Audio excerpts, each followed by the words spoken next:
You have just finished rolling up your character and you're getting ready to start the adventure thinking you're going to meet at a tavern, and the dungeon master says you lie down to go to sleep, and this large looming creature comes out of the shadows, and its sticky tongue slurps out and slurps you up and then swallows you whole.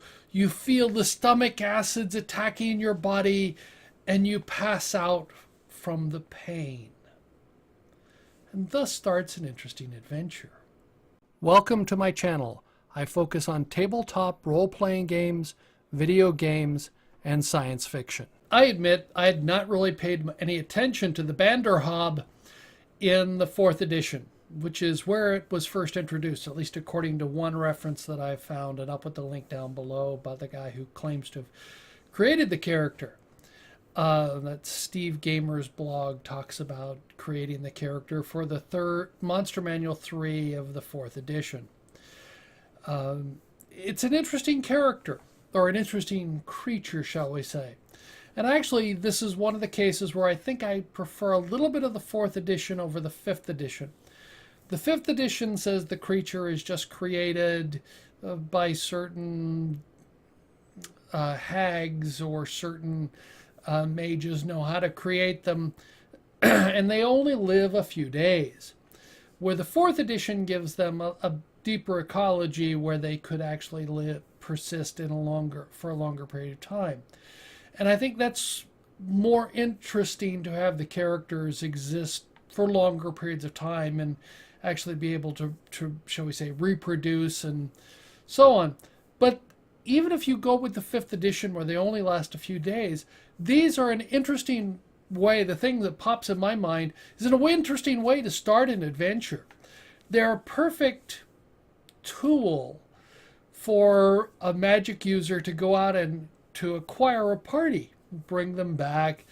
Now, when they arrive, they're all going to arrive at 0 hit points, but stable, so you're going to need to heal them up, and perhaps anything that they were carrying may have suffered some damage, but that'd be interesting. And they may not have much equipment, but that's also an interesting way to start an adventure. Particularly for a low-level adventure, this would be an interesting way to bring the characters in.